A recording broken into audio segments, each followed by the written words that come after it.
Hey everyone, it's me Mohammad Irfan. तो कैसे हो आप सभी लोग? होप से बढ़िया होंगे और पढ़ाई करते होंगे।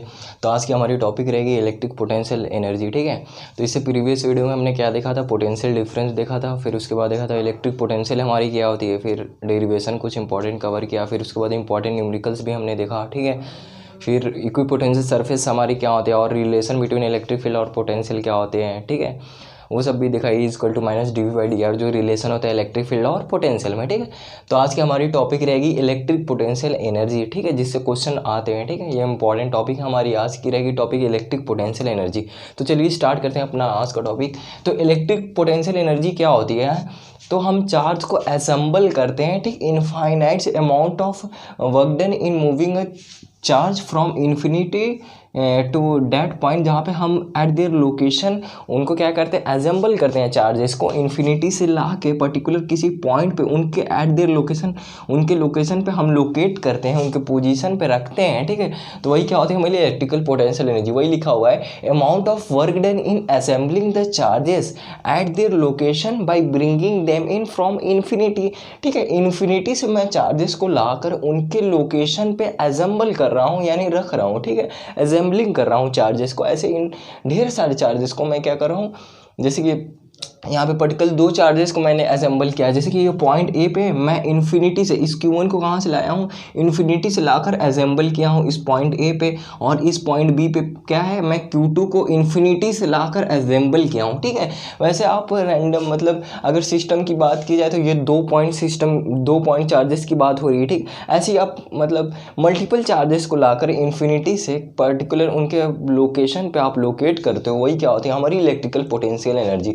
तो एक बार देख लेते हैं पोटेंशियल एनर्जी क्या होती है, इलेक्ट्रिकल पोटेंशियल एनर्जी। तो अमाउंट ऑफ वर्क डन, जो हमें वर्क डन करनी पड़ती है इन्फिनिटी से हमें चार्ज लाने के लिए एट देयर स्पेसिफिक लोकेशन। ठीक है, उनको लोकेट करने के लिए from infinity to at their location, वही क्या होती है हमारी इलेक्ट्रिकल पोटेंशियल एनर्जी। ठीक, फिर इसके बाद आती है हमारी potential energy of system of 2 point charges. जैसे 2 पॉइंट चार्जेस की यहाँ पे भी बात हो रही है, तो उनकी क्या पोटेंशियल एनर्जी, इस सिस्टम की क्या पोटेंशियल एनर्जी हमें देखने को मिलती है। तो चलिए वो देखते हैं। ठीक है, तो इलेक्ट्रिकल पोटेंशियल एनर्जी अच्छे समझ में आ गई कि amount of work done in bringing the charges from infinity, ठीक है, from infinity to at their location. ठीक है, वही क्या होती है हमारी इलेक्ट्रिकल पोटेंशियल एनर्जी, यानी इन्फिनिटी से लाकर पर्टिकुलर उनके लोकेशन पे हम लोकेट करते हैं चार्जेस को। ठीक है, असेंबल करते हैं चार्जेस को इन्फिनिटी से पर्टिकुलर उनके लोकेशन पे हम क्या करते हैं, लोकेट करते हैं, फिर असेंबलिंग करते हैं चार्जेस को, वही होती है हमारी इलेक्ट्रिकल पोटेंशियल एनर्जी। ठीक, अब इसके बाद बात करते हैं potential energy of system of 2 point charges.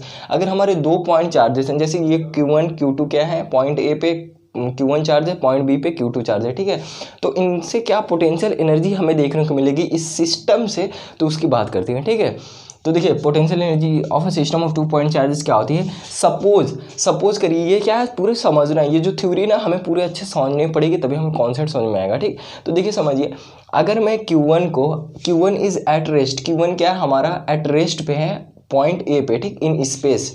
ठीक है, then it takes no work to bring Q1 as there is no field yet to work against W1 equal to 0। कहने का यहाँ क्या मतलब हुआ, अगर जब मैं Q1 को इन्फिनिटी से लाया हूँगा, अगर मैं लाऊंगा, ठीक है, पहले तो Q1 आया होगा ना, पहले तो हमारी इस असेंबलिंग में पॉइंट ए पे मैं Q1 को लाऊंगा इन्फिनिटी से। ठीक है, तो Q1 को जब मैं लाऊंगा तो मुझे कोई वर्क डन नहीं करनी पड़ेगी।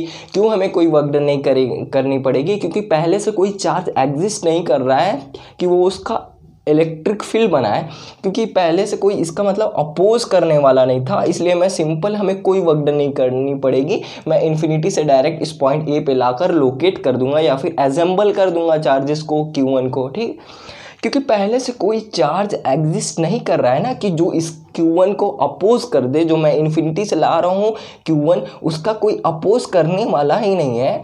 तो इस पर कोई वर्क डन, हमें कोई वर्क डन एक्सटर्नल कोई फोर्स नहीं लगानी पड़ेगी, ना कोई डिस्प्लेसमेंट होगा, डिस्प्लेसमेंट तो होगा ना, हमें कोई एक्सटर्नल फोर्स अपना खुद का कुछ अपोजिशन नहीं करना पड़ेगा दूसरे चार्जेस की, इसलिए हमें कोई वर्क डन नहीं करनी पड़ती है इसके अगेंस्ट। ठीक है, समझ में आती है? मतलब कहने का ये मतलब हुआ कि Q1 अगर आपका रेस्ट पे है at a point A in space में है, ठीक है, then it takes no work done to bring Q1 as there is no field yet to work against W1 is equal to 0, ठीक है, क्योंकि पहले से कोई इलेक्ट्रिक फील्ड ही नहीं है हमारा, तो इसके अगेंस्ट हमें कोई वर्क डन नहीं करनी पड़ेगी, क्योंकि पहले से कोई, अगर सपोज करिए वो तो बाद में देखिए, जैसे Q1 है तो Q1 मैं इन्फिनिटी से डायरेक्ट लाकर इस पॉइंट पे असेंबल कर दूंगा।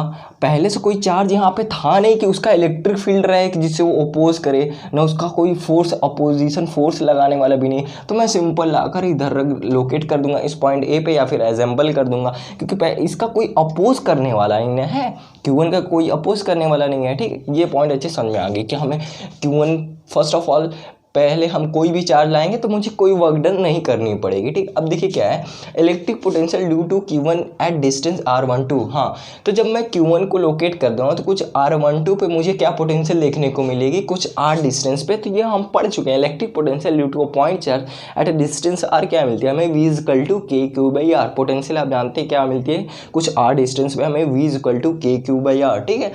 तो इसमें क्या है कि इलेक्ट्रिक पोटेंशियल जब ये Q1 को मैं लोकेट कर दिया हूँ इन्फिनिटी से लाके इस पर्टिकुलर पॉइंट ए पे, जब मैं चार्ज Q1 को लोकेट कर दिया, असेंबल कर दिया, तो इससे कुछ R12 डिस्टेंस पे हमारी क्या पोटेंशियल क्रिएट होगी, तो वो क्या बनेगी, क्या मिलेंगी मुझे potential, V1 is equal to KQ1/R12, ठीक। V is equal to KQ/R, simple formula लग गया, ठीक। अब बात करते हैं no work done required for Q2 is W2 is equal to Q2 into V1। अब जब मैं Q2 को इन्फिनिटी से इस V1 वेलोसिटी में लाऊंगा, क्योंकि इससे Q1 से कुछ R12 पे क्या मिलेगा मुझे, V1 पोटेंशियल मिली है, वेलोसिटी नहीं सॉरी पोटेंशियल मिली है इस Q1 से R12 डिस्टेंस पे क्या मिली है मुझे, V1 पोटेंशियल मिली है, ठीक है।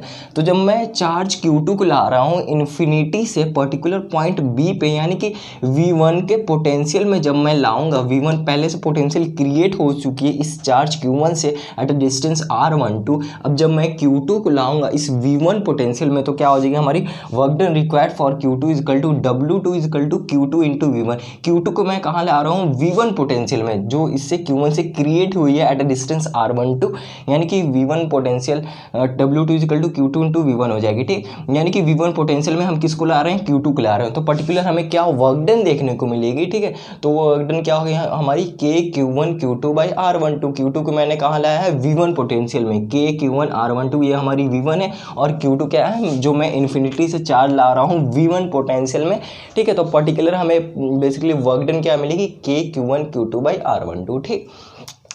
तो यही हमें पोटेंशियल एनर्जी जो होती है वो क्या होती है, हमारी जो वर्क डन होती है ना वो स्टोर हो जाती है, ठीक है, एज अ पोटेंशियल एनर्जी, ठीक है। जो हम वर्क डन कराते हैं चार्ज को लाने के लिए from infinity to a particular point पे, ठीक है, जो हमारी पर्टिकुलर पॉइंट पे लाते हैं चार्जेस को इन्फिनिटी से किसी पर्टिकुलर पॉइंट पे, तो जो हमें वर्क डन करनी पड़ती है चार्जेस को लाने के लिए इन्फिनिटी से किसी पर्टिकुलर पॉइंट P पे, ठीक है, या कोई भी हमारा रैंडम कोई भी पॉइंट हो, ठीक है, तो जो हमें वर्क डन करनी पड़ती है वो हमारी स्टोर हो जाती है पोटेंशियल एनर्जी के फॉर्म में। जो हमारा वर्क डन होता है वही होता है पोटेंशियल एनर्जी, क्योंकि वो स्टोर हो जाती है हमारी work done as the potential energy के फॉर्म में, ठीक है।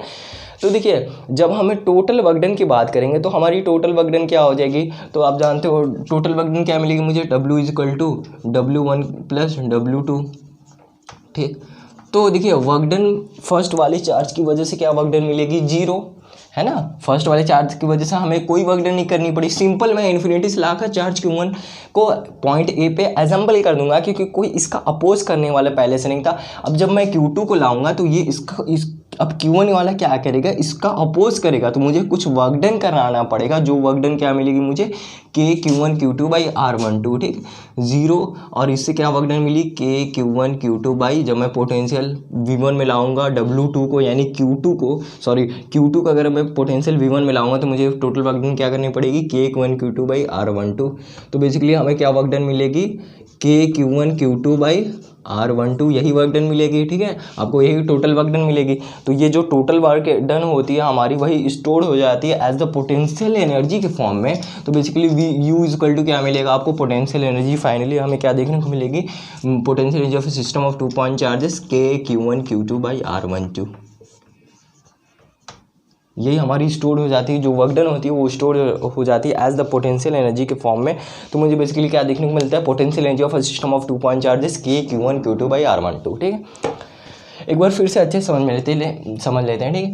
तो देखिए इलेक्ट्रिक पोटेंशियल एनर्जी क्या होती है हमारी, जब भी आप चार्जेस को इन्फिनिटी से पर्टिकुलर पॉइंट पे लाते हो, जैसे पॉइंट ए पे लाया, पॉइंट बी पे लाया, ठीक है, यानी असेंबलिंग कराते हैं आप चार्जेस की, ठीक है, from infinity to a particular at their location, ठीक है, amount of work done in bringing the charges from infinity, ठीक है, from infinity to their location, ठीक, to at their location, from infinity to at their location, ठीक है, वही क्या होता है हमारी इलेक्ट्रिकल पोटेंशियल एनर्जी। यानी कि आप चार्जेस को इन्फिनिटी से लाके उनके लोकेशन पे या उनके पोजीशन पे लोकेट करते हैं, या फिर बोलिए तो असेंबल करते हैं चार्जेस को, वही होते हैं हमारी इलेक्ट्रिकल पोटेंशियल एनर्जी। यहाँ तक समझ में आए। अब जैसे ये इलेक्ट्रिकल पोटेंशियल एनर्जी हम समझ गए, अब हम पोटेंशियल एनर्जी बात करेंगे सिस्टम ऑफ 2 पॉइंट चार्जेस के लिए, ठीक है। तो 2 पॉइंट चार्जेस के लिए क्या होगी हमारी पोटेंशियल एनर्जी, तो सपोज करिए Q1 है हमारी, ये 2 चार्जेस हैं, ठीक, तो इनके बीच में क्या हमें पोटेंशियल क्रिएट होगा, क्या पोटेंशियल एनर्जी देखने को मिलेगी इस सिस्टम से, तो उसकी बात करते हैं, ठीक है। तो Q1 को मैं इन्फिनिटी से लाऊंगा इस पर्टिकुलर पॉइंट ए पे, तो मुझे कोई वर्क डन नहीं करनी पड़ेगी क्योंकि Q1 का कोई अपोज करने वाला नहीं था, ठीक है। Q1 सिंपल मैं यहाँ इन्फिनिटी से लाऊंगा, इस पॉइंट ए पे असेंबल कर दूंगा क्योंकि इस Q1 का कोई अपोजिशन करने वाला नहीं था, ना मुझे पहले से कोई इलेक्ट्रिक फील्ड का इन्फ्लुएंस देखने को मिला कि कोई इसका अपोज करे तो मैं भी कुछ वर्क डन कराऊँ, तो मुझे बेसिकली वर्क डन क्या मिल जाएगी, 0, क्योंकि पहले से कोई चार्ज एग्जिस्ट ही नहीं कर रहा है कि इसका अपोज करे। यहाँ तक समझ में आए। फिर electric potential due to Q1, इस Q1 से एट अ डिस्टेंस R12 क्या पोटेंशियल क्रिएट होगी, तो वो होगी V1 is equal to KQ1 by R12, ठीक। अब बात होती है work done, no work done required for Q2 is Q2 is W2 is equal to Q2 into V1 KQ1 Q2 by R12, ठीक। अब जब मैं Q2 को लाऊंगा पर्टिकुलर पॉइंट B पे, तो यानी कि V1 के पोटेंशियल में मैं ला रहा हूँ, तो वर्क डन क्या हो जाएगी हमारी Q2 इंटू V1, तो Q2 क्या है पहले से Q2 रहेगी और V1 क्या है, तो मैं पहले से V1 at a distance R12 क्या पोटेंशियल मिलेगी KQ1 बाई R12, तो ये दोनों प्रोडक्ट हो जाएंगे, तो क्या मिलेंगे आपको KQ1 Q2 बाई R12। तो यही जो हमें टोटल वर्क डन करानी पड़ी है 2 चार्जेस को इन्फिनिटी से एट देयर लोकेशन लोकेट करने के लिए या फिर असेंबल करने के लिए, वही हमारी जो टोटल वर्क डन होती है वो स्टोर हो जाती है एज द पोटेंशियल एनर्जी के फॉर्म में। तो बेसिकली आपको क्या मिलता है, 2 पॉइंट चार्जेस से क्या पोटेंशियल एनर्जी मिलती है, तो U equal to KQ1 Q2 by R12। इसके बाद हम देखेंगे potential energy of a system of 3 point charges, ठीक है। तो चलिए अब अभी हमने देखा potential energy of a system of 2 point charges की वजह से क्या पोटेंशियल एनर्जी हमें मिलती है, तो U equal to KQ1 Q2 by R12, ठीक है। तो अब हम देखेंगे potential energy of a system of 3 point charges. अगर आपके 3 चार्जेस रहेंगे तो उनसे क्या आपकी पोटेंशियल एनर्जी आपको देखने को मिलेगी इस सिस्टम से क्या पोटेंशियल एनर्जी आप को मिलेगी, तो वही चलिए देखते हैं हम कैसे मिलेगी, ठीक है। तो देखिए जैसे कि मैंने Q1 को इनफाइनाइट से लाया तो कोई हमें वर्क डन नहीं करनी पड़ी, ठीक। लेकिन जब मैं Q2 को पर्टिकुलर इस पॉइंट P2 पे लाऊंगा तो मुझे वर्क डन करनी पड़ेगी, क्योंकि ये पहले से Q1 क्या करेगा, एक इलेक्ट्रिक फील्ड का इन्फ्लुएंस देखने को मिलेगी Q1 की, ये अपने तरफ ये अपने सराउंडिंग में क्या करेगा, इलेक्ट्रिक फील्ड बना लेगा। तो जब मैं Q2 को लाऊंगा इस पर्टिकुलर पॉइंट P2 पे एजेंबल करूँगा, जब Q2 के एट पॉइंट P2 जब मैं चार्जेस को एजेंबल करूँगा Q2 को, तो ये Q1 वाला क्या करेगा, इस पर अपोज करेगा, Q2 का क्या करेगा, अपोज करेगा।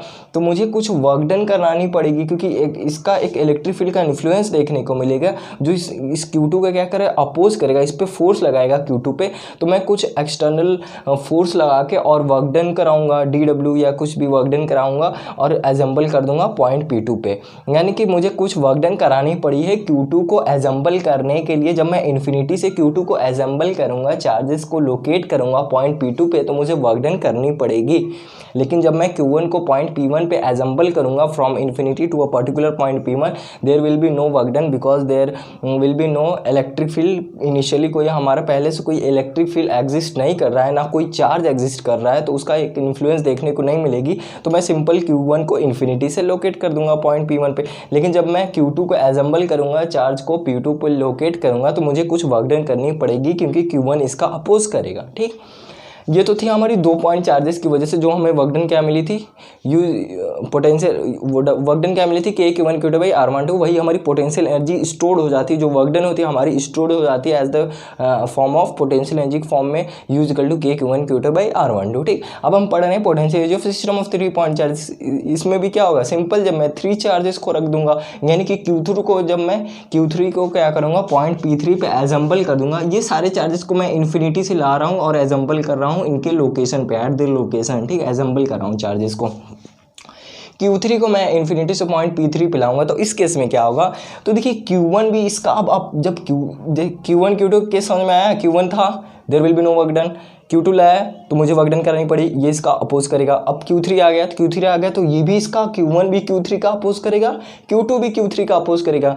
हमें 2 अपोजिशन मिल रहे हैं, Q1 भी इसका क्या करेगा, Q3 को अपोज करेगा। ठीक, अब Q2 भी क्या करेगा, इस पे अपोज, इसका अपोज करेगा। यानी हमें क्या करनी पड़ेगी, DW इक्वल टू, इसके वजह से मुझे भी वर्क डन कुछ करनी पड़ेगी, क्योंकि ये भी अपोज कर रहा है, ये भी अपोज कर रहा है, तो मुझे मतलब डबल वर्क डन करनी पड़ेगी, दोनों चार्जेस मुझे अपोज कर रहे हैं। ठीक है, तो इसकी वजह से क्या पोटेंशियल एनर्जी मिलेगी, तो वो मिलेगी मुझे 1/4 पाई एप्सिलॉन नॉट। देखिए Q1 Q2 सबका देखेंगे तो आप एक पेयर बनेंगे। ठीक, Q1 Q2 Q3 और Q1 Q3। ठीक है, यानी कि आपको देखने को मिलेगा कि पेयर बन रहे हैं सभी चार्जेस के, Q1 Q2, ठीक है, Q2 Q3, फिर Q1 Q3, या फिर बोलिए तो Q3 Q1। ठीक है, यानी कि आपको पेयर देखने को मिलेगा। तो जिसका फॉर्मूला क्या होता है, यूज इक्वल टू के Q1 Q2 by R12, Q1 Q3 by R13, Q2 Q3 by R23। देखेंगे तो आप सबका सभी चार्जेस की पेयर बननी है। ठीक, Q1 Q3 हो गया, या फिर Q3 Q2 हो गया, Q2 Q1, या फिर इधर से चलो तो Q1 Q2 Q2 Q3 Q1। ठीक है, होप से अच्छे समझ में आती है। यही हमारी potential energy of a system of 3 point charges अगर आपको गिवन है, तो उस केस में क्या पोटेंशियल एनर्जी आपको मिलेगी, U इक्वल टू के Q1 Q2 by R12 plus के Q1 Q3 by R13 plus के Q2 Q3 बाई R23। तो आपकी के कॉमन हो जाएंगी सभी में से, तो बेसिकली आपको क्या मिलेंगे, potential energy of system of 3 point charges U equal to यही मिलेगा, के Q1 Q2 और इन ब्रैकेट ये सब चार्जेस। ठीक है, और आपकी यूनिट क्या होती है इलेक्ट्रोस्टैटिक पोटेंशियल एनर्जी की, तो वो यूनिट होती है इलेक्ट्रॉन मोल, जिसकी वैल्यू क्या होती है 1.6 × 10⁻⁻⁻�19 जूल। ठीक है, अभी हमने देखा potential energy of system of 2 point charges की Q1 Q2 by R12। Potential energy of 3 point charges की वजह से मुझे क्या देखने को मिला, इस चार्ज की वजह से भी अपोजिशन मिलेगी, इस चार्ज की वजह से भी अपोजिशन मिलेगी। ठीक है, तो basically potential energy system of 3 point charges क्या मिलेंगे, सभी चार्जेस के पेयर देखने को मिलेंगे पोटेंशियल एनर्जी के फॉर्म में। ठीक, ये थी हमारी potential energy of a system of 3 point charges. For example, जैसे कि आपको potential energy of a system of 4 point charges पूछता तो क्या होता, उस केस में जैसे कि 4 पॉइंट चार्जेस पूछ लेता तो क्या होता, एक चार्ज और मैं ला देता Q4 को इन्फिनिटी से, तो क्या मिलता मुझे, पोटेंशियल एनर्जी क्या मिलती, Q1 Q2 फिर Q2 Q3 फिर, यानी 6 पेयर मिलेगी हमें। ठीक, जैसे कहने का क्या मतलब हुआ, जैसे कि अगर हमारे 4 पॉइंट चार्जेस हैं, 4 पॉइंट चार्जेस हैं, कहने का मतलब ये हुआ कि 4 पॉइंट चार्जेस है, Q1 है, Q2 है और Q3 है और Q4 है। ठीक, तो क्या हमें पोटेंशियल एनर्जी क्या मिलेगी, के Q1 Q2, के Q2 Q3 Q4 Q1 और डायगोनल भी मिलेंगे, Q1 Q3 Q2 Q4, यानी 6 पेयर देखने को मिलेंगे। अगर हमारे 4 पॉइंट चार्जेस है, यानी कि बोले तो एक स्क्वायर दिया है, 4 चार्जेस की वजह से potential energy of system of 4 point charges की वजह से आपको 6 पेयर देखने को मिलेंगे। क्या मिलेंगे, Q1 Q2 Q3 Q2 Q3 Q4 Q1 Q1 Q3 Q2 Q4। ठीक है, होप से अच्छे समझ में आती है। इसके बाद हम देखेंगे टॉर्क ऑन अ डाइपोल, उससे क्या पोटेंशियल एनर्जी मिलती है। ठीक है,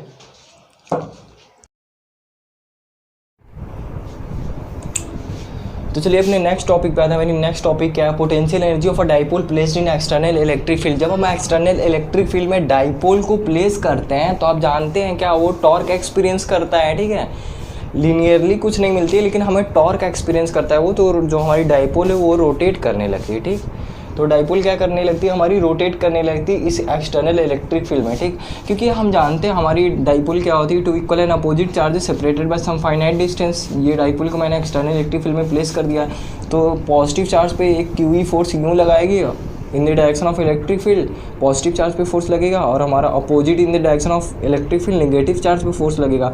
तो पॉजिटिव चार्ज पे Q in the direction of electric field force लग रहा है, और नेगेटिव चार्ज पे opposite in the direction of electric field, ये हमारी इलेक्ट्रिक फील्ड की डायरेक्शन है, उसके अपोजिट में नेगेटिव चार्ज पे फोर्स लग रहा है, और पॉजिटिव चार्ज पे in the direction of electric field force लग रहा है।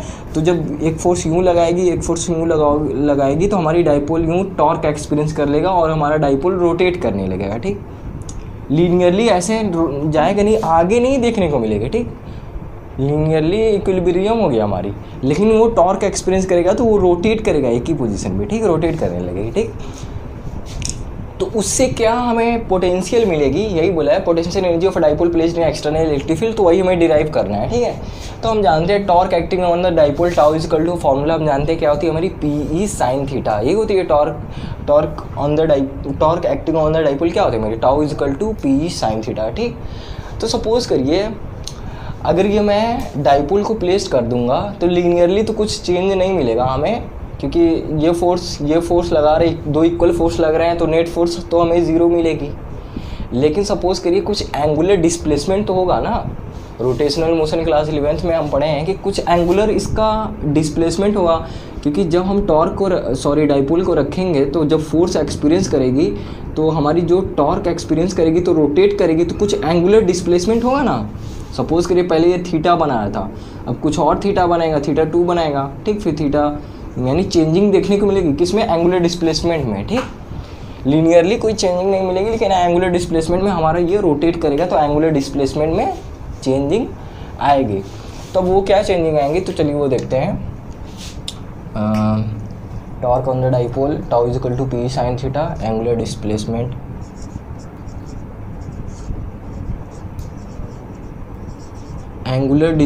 देखने को मिलेगा, angular displacement by the torque की वजह से ही हमारी एंगुलर डिस्प्लेसमेंट होगी। ठीक है, तो एंगुलर डिस्प्लेसमेंट मान लेते हैं हमारी क्या है थीटा, डी थीटा, कुछ समझ लीजिए थीटा एंगल डिस्प्लेस किया, ये हमारी क्या थी क्यू ई चार्ज थी ना, क्यू ई माइनस का क्यू ई चार्ज। सपोज करिए हमारी टॉर्क एंगुलर डिस्प्लेसमेंट होगी, जब ये टॉर्क एक्सपीरियंस करेगा तो कुछ रोटेट करेगा तो कुछ एंगुलर डिस्प्लेसमेंट होगी डी थीटा। ठीक, जब डी थीटा एंगुलर डिस्प्लेसमेंट हुई, हमारी डाइपोल में कुछ डिस्प्लेसमेंट देखने को मिला एंगुलर, यानी कुछ एंगुलर, पहले थीटा बना था, फिर जब ये रोटेट करेगा तो कुछ एंगुलर डिस्प्लेसमेंट मिलेगी एंगल के हिसाब से। ठीक, तो एंगुलर डिस्प्लेसमेंट सपोज किया मैंने bye the torque D theta देखने को मिला, तो कुछ डी डब्ल्यू वर्क डन किया होगा। ठीक, तो हम पढ़े हैं वर्क का फॉर्मूला क्या होता है, D W is equal to, अब तक हम क्या पढ़ते आए हैं, फोर्स इंटू डिस्प्लेसमेंट, ठीक है ना, फोर्स इंटू डिस्प्लेसमेंट। तो सपोज कि अगर छोटू से वर्क डन निकालनी है तो क्या हो जाएगी मेरी एफ डॉट डी एस, ये छोटे से वर्क डन के लिए है हमारी फोर्स इंटू डिस्प्लेसमेंट। अब यहाँ पे क्या है, हम वही लगाएंगे लेकिन फोर्स की जगह टॉर्क लगाएंगे। टॉर्क क्यों लगा रहे हैं, क्योंकि हमारी एंगुलर डिस्प्लेसमेंट हो रही है। ठीक, तो टाउ इंटू डी थीटा। ठीक, ये एंगुलर डिस्प्लेसमेंट डी थीटा हुई है। ठीक, यही है work include force into displacement, force की जगह टॉर्क, और ये एंगुलर डिस्प्लेसमेंट हो रही है तो डी थीटा लेंगे। ठीक, तो अब क्या कर लेंगे सिंपल, हम D W is equal to, tau का फॉर्मूला क्या है, टाउ इज इक्वल टू है हमारी P E sine theta D theta. ठीक है, छोटू सी वर्क डन हुई, एंगुलर डिस्प्लेसमेंट जब हुआ तो उससे क्या वर्क डन मिली हमें, P E sine theta D theta. तो इसको हम अगर इंटीग्रेट करते हैं तो मुझे इंटायर वर्क डन मिल जाएगी। ठीक, तो D W is equal to क्या हो जाएगी हमारी, D W is equal to P E sine theta D theta. अब जब हम इंटीग्रेट करेंगे तो हम इंटरवल क्या लेंगे, तो देखिए इंटरवल हमारी होगी थीटा 1 टू थीटा 2, क्योंकि हमारा ये पी जो डाइपोल है पहले कुछ थीटा 1 एंगल बना रहा था, जब ये एंगुलर डिस्प्लेसमेंट, जब ये टॉर्क एक्सपीरियंस करती है तो कुछ एंगुलर डिस्प्लेसमेंट हुई हमारी डाइपोल की, तो उस केस में ये थीटा 2 एंगल बना रहा है। ठीक, समझ में आया ना, इनिशियली हमारी थीटा 1 एंगल बना रही थी ये dipole, when dipole experiences a torque it's making an angle theta 2। ठीक, थीटा 2 एंगल बना रही है अब, तो उसकी वजह से क्या वर्क डन मिलेगी, इंटीग्रेशन डिफरेंशिएशन कैंसिल आउट। अब ये क्या है, पी हमारा कांस्टेंट बाहर आ गई। ठीक है, इंटीग्रेशन किसकी देखने को मिलेगी, साइन थीटा डी थीटा की। इंटरवल क्या है, थीटा 1 टू थीटा 2 हम इंटीग्रेट कर रहे हैं, सपोज करिए थीटा 1 हो तो समझें। ठीक, अब क्या हमें बेसिकली वर्क डन क्या मिलेगी, तो पी साइन थीटा की इंटीग्रेशन क्या होती है, माइनस की कॉस थीटा होती है माइनस की P as it is sine theta की इंटीग्रेशन माइनस को कॉस थीटा माइनस मैंने पी के साथ ले लिया, ठीक। और ये कॉस थीटा, तो कॉस थीटा होगी हमारी कॉस थीटा। इंटरवल क्या है हमारी θ1 to θ2 है, ठीक। θ1 to θ2 है, ठीक। तो W इजिकल टू क्या मिलेगी आपको माइनस की पी, ठीक। अब क्या हो जाएगा फाइनल इंटरवल माइनस की इनिशियली, ठीक है। तो upper limit minus lower limit लगा दो। अपर लिमिट क्या है हमारी कॉस थीटा 2 कॉस थीटा की 2 माइनस की लोअर लिमिट क्या है θ1 तो कॉस की θ1, ठीक है। W इजिकल टू माइनस की पी। अब यहाँ पर हम एक अजम्पशन करते हैं, हम ये अजम्पशन करते हैं, पहले इसको फाइनली कर लेते हैं। ब्रैकेट से बाहर निकालेंगे तो ये माइनस की कॉस θ1 है, ठीक। जब इससे मल्टीप्लाई होगी माइनस की पी से तो क्या हो जाएगी माइनस माइनस प्लस हो जाएंगे, यानी पी कॉस थीटा की 1 बचेगी, ठीक। और ये क्या मिलेगा हमें माइनस का, इसका इससे प्रोडक्ट करेंगे तो क्या मिलेगी आपको minus P cos theta 2 minus P cos theta 2। समझ में आया ना ये क्या क्या मैंने माइनस पी था, ठीक है। इसको माइनस कॉस थीटा 1 को इससे मल्टीप्लाई करूंगा तो मुझे पी कॉस थीटा 1 मिलेगी, माइनस माइनस प्लस हो जाएंगे। अब ये क्या है माइनस पी कॉस थीटा 2, ये माइनस पी जब इसका प्रोडक्ट करेंगे तो मुझे क्या मिलेगी माइनस पी कॉस थीटा 2, ठीक। अब क्या इसमें से अगर मैं पी कॉमन लेता हूँ, पी कॉमन आ जाएगी हमारी, तो क्या मिलेगी हमें कॉस थीटा 1 माइनस की कॉस थीटा 2, ठीक है। Cos theta 1 minus cos theta 2, ठीक। अब हम ये एजम्पशन ऐसा करते हैं ना, एज्यूम करते हैं कि हमारी जो डाइपोल है इनिशियली वो θ1 90 डिग्री बना रही थी इलेक्ट्रिक फील्ड से, ठीक। फिर उसके बाद कुछ थीटा एंगुलर डिस्प्लेसमेंट हुआ, यानी कि हम ये एज्यूम करते हैं कि हमारी θ1 क्या है, θ1 क्या है हमारी, तो θ1 है हमारी, हम ये एजम्पशन करते हैं कि हमारा इनिशियली जो एंगल थी between dipole and electric field वो θ1 थी 90 डिग्री। फिर उसके बाद कोई एंगुलर डिस्प्लेसमेंट हुआ जो कि making electric dipole making angle theta two the electric field से वो क्या कर रहे हैं थीटा एंगल बना रही है। तो हम ये एजम्पशन करते हैं, तो W इजिकल टू क्या हो जाएगी हमारी पी कॉस थीटा 1 क्या हमारी कॉस थीटा 1 90 डिग्री। पहले इनिशियली हम सपोज करते एज्यूम करते हैं ऐसे कि हमारी डाइपोल ऐसे है 90 डिग्री है इलेक्ट्रिक फील्ड से, तो कॉस 90 क्या हो जाएगी, तो कॉस 90 आपकी क्या हो जाएगी 0, डायरेक्ट नहीं लिखते सॉल्व कर देते हैं। तो कॉस 90 डिग्री थीटा 1 माइनस का कॉस थीटा 2, कॉस थीटा 2 क्या है, जब ये कुछ एंगुलर डिस्प्लेसमेंट किया तो यानी कुछ एंगुलर डिस्प्लेसमेंट हुआ यानी कि थीटा डिस्प्लेसमेंट हुआ, थीटा एंगुलर डिस्प्लेसमेंट हुआ, तो ये हो गया कॉस थीटा, ठीक है। तो W इजिकल टू बेसिकली क्या मिलेगी आपको, ये कॉस 90 0, ये पूरी टर्म कैंसिल आउट हो जाएगी, कॉस 90 0 इससे, ठीक। अब ये बची कॉस थीटा, तो ये क्या हो जाएगी W इजिकल टू माइनस की कॉस थीटा का इसमें प्रोडक्ट करोगे तो क्या मिलेगी आपको माइनस की पी कॉस थीटा, यही हमारी फाइनल होती है, ठीक। अगर और सॉल्व करेंगे तो माइनस की वेक्टर की बात करें तो वेक्टर पी डॉट वेक्टर ये हमें फाइनल आंसर मिलती है, ठीक है। फाइनल आंसर क्या होती है हमारी, यही होती है W is equal to minus P cos theta. अगर आप इन केस अगर आप वेक्टर फॉर्म में लिखोगे तो डॉट प्रोडक्ट हो जाएगी, ठीक है। यही हमें वर्क डन मिलती है, ठीक। तो जो वर्क डन होती है वही क्या होती है हमारी स्टोर्ड होती है as the form of potential energy के फॉर्म में, यानी फाइनली मुझे क्या देखने को मिलेगा U is equal to potential energy of a dipole placed in external electric field. जब हम डाइपोल को प्लेस करते हैं एक्सटर्नल इलेक्ट्रिक फील्ड में तो क्या पोटेंशियल एनर्जी उससे देखने को मिलेगी माइनस का पी कॉस थीटा, ठीक, कॉस थीटा। अगर आप इसको वेक्टर फॉर्म में लिखना चाहते हो तो ऐसे भी लिख सकते हो वेक्टर पी माइनस का vector P dot vector A, dot product हटाते तो हमें कॉस थीटा मिलता है। यही हमारी डेरिवेशन थी potential energy of a dipole placed in external electric field. तो इससे एमसीक्यू में कैसे क्वेश्चन आते हैं, ये हमारी तो डेरिवेशन होगी और ये आपको देखेंगे बोर्ड एग्जाम में तो 3 to 4 मार्क्स के आपके पूछे जाते हैं। ये थी हमारी डेरिवेशन, ठीक। अब इसके बाद हम कुछ देख लेते हैं ना, जैसे कि स्टेबल इक्विलिब्रियम होगा या फिर अनस्टेबल इक्विलिब्रियम होगा और जीरो एनर्जी इससे देखने को मिलती है, इस इक्वेशन से क्या होगा। तो अब हम देखते हैं कुछ जैसे एमसीक्यू टाइप क्वेश्चन पूछ लेगा, तो देखिए क्या है कहने का मतलब। इसके बाद हम जा रहे इरेज कर देने, ये ऊपर का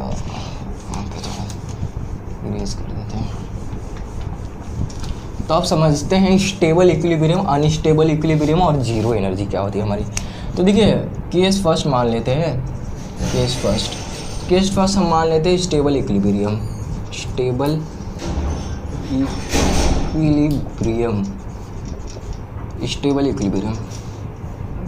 तो स्टेबल इक्विलिब्रियम के केस में क्या होता है, स्टेबल इक्विलिब्रियम जब आपकी थीटा क्या हो, जब आपकी थीटा हो 0 डिग्री, यानी कि आपकी क्या है डाइपोल और इलेक्ट्रिक फील्ड, यानी कि अगर ये आपकी इलेक्ट्रिक फील्ड है ब्लैक वाली तो आपकी डाइपोल भी इसी डायरेक्शन में होगी, ठीक। तो थीटा क्या है, 0, दोनों क्या है, पैरेलल में आपस में, तो थीटा क्या हो जाएगी, 0। तो फॉर्मूला लग देंगे, पोटेंशियल एनर्जी क्या मिलेगी हमें बेसिकली, तो U equal to minus P cos theta है, तो माइनस की पी कॉस थीटा, ठीक। अब जब मैं दोनों को पैरेलल में रखा हूँ यानी कि स्टेबल है, थीटा क्या है 0 डिग्री यानी कि स्टेबल है, यानी दोनों क्या है डाइपोल और इलेक्ट्रिक फील्ड पैरेलल है, तो कॉस थीटा क्या हो जाएगी हमारी 0, तो कॉस 0 क्या होती है हमारी 1, तो U इक्वल टू क्या मिलेगी माइनस पी, यानी कि सबसे मिनिमम एनर्जी मिलेगी। माइनस की पी क्या है, मतलब कि मिनिमम, नेगेटिव ये हमें इंडिकेट कर रहा है कि हमारी पोटेंशियल एनर्जी क्या है, मिनिमम है। पोटेंशियल जब dipole placed in external electric field, जब हम डाइपोल को प्लेस कर रहे हैं एक्सटर्नल इलेक्ट्रिक फील्ड में, तो उस केस में हमें मिनिमम पोटेंशियल एनर्जी देखने को मिल रही है, ठीक।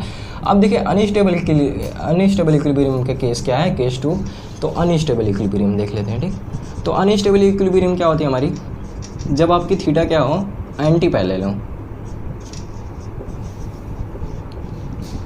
अनस्टेबल इक्विलिब्रियम की क्या केस है, तो देखिए ये अनस्टेबल इक्विलिब्रियम की केस हमारी थीटा इक्वल टू 180 डिग्री, यानी कि जब अगर हमारी ये इलेक्ट्रिक फील्ड है तो डाइपोल हमारी टॉर्क एक्सपीरियंस करके यूं, ठीक, एंटी पैरेलल हो जाए, इस डायरेक्शन में हमारी डाइपोल, इस डायरेक्शन में इलेक्ट्रिक फील्ड है, दोनों क्या है एंटी पैरेलल एक दूसरे।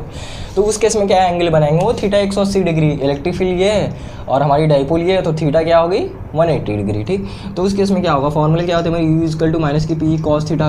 अब थीटा क्या है हमारी 180 डिग्री यानी कि एंटी पैरेलल है, तो कॉस 180 डिग्री क्या होती है हमारी माइनस की 1, तो U इक्वल टू क्या मिलेगा पॉजिटिव का पी, यानी कि जब हमारे, इससे ये समझ में आती है हमें कि यानी जब हमारी इलेक्ट्रिक डाइपोल और इलेक्ट्रिक फील्ड आपस में एंटी पैरेलल होंगे या फिर अनस्टेबल इक्विलिब्रियम में होंगे, तो उस केस में हमें पॉजिटिव की पी मिल रही है, यानी कि मैक्सिमम पोटेंशियल एनर्जी देखने को मिल रहा है, ठीक। अब उसके बाद आता है हमारा केस थर्ड, जीरो एनर्जी कब मिलेगी हमें, केस थर्ड आता है हमारा जीरो एनर्जी। जीरो एनर्जी क्या होती है, जब हमारी थीटा क्या होती है 90 डिग्री, U इक्वल टू क्या हो जाएगा माइनस का पी कॉस थीटा, फॉर्मूला होता है, तो कॉस थीटा, यानी कि अगर हमारा ये इलेक्ट्रिक फील्ड है, अगर ये हमारी इलेक्ट्रिक फील्ड है तो डाइपोल ऐसे है, ठीक है, तो थीटा क्या है 90 डिग्री है, ठीक। तो उस केस में क्या है कॉस 90 हो जाएगी, ठीक। तो बेसिकली क्या मिलेगा हमें पोटेंशियल एनर्जी माइनस का 0, क्योंकि ये कॉस 90 जीरो हो जाएगी तो हमें पोटेंशियल एनर्जी सबसे मतलब कम तो नहीं मिलेगी एज़ कम्पेयर टू, अगर स्टेबल इक्विलिब्रियम देखा जाए तो इसकी नेगेटिव में इसकी 0, यानी कि इसकी तो कुछ तो है पोटेंशियल एनर्जी 0। लेकिन यहाँ से हम ये मतलब इंडिकेट कर सकते हैं कि हमारी potential energy of dipole maximum कब होगी, अनस्टेबल इक्विलिब्रियम, जब हमारे थीटा और जब इलेक्ट्रिक फील्ड और हमारे डाइपोल क्या है होंगे एंटी पैरेलल होंगे, तो उस केस में हमारी पोटेंशियल एनर्जी मैक्सिमम होगी। मिनिमम कब होगी, जब हमारी स्टेबल इक्विलिब्रियम होगी, यानी कि इलेक्ट्रिक डाइपोल और इलेक्ट्रिक फील्ड दोनों आपस में पैरेलल होंगे, यानी कि एक ही डायरेक्शन में होंगे, तो उस केस में थीटा 0 होगी, तो हमारी पोटेंशियल एनर्जी क्या होगी मिनिमम होगी, ठीक है। और जीरो एनर्जी में क्या है कि हमें potential energy of dipole placed in external electric field 0 मिलेगी, जब हमारी क्या होगी U इक्वल टू, जब कॉस थीटा क्या होगी 0 होगी, ठीक। होप सो अच्छे समझ में आ गया होगा आपको।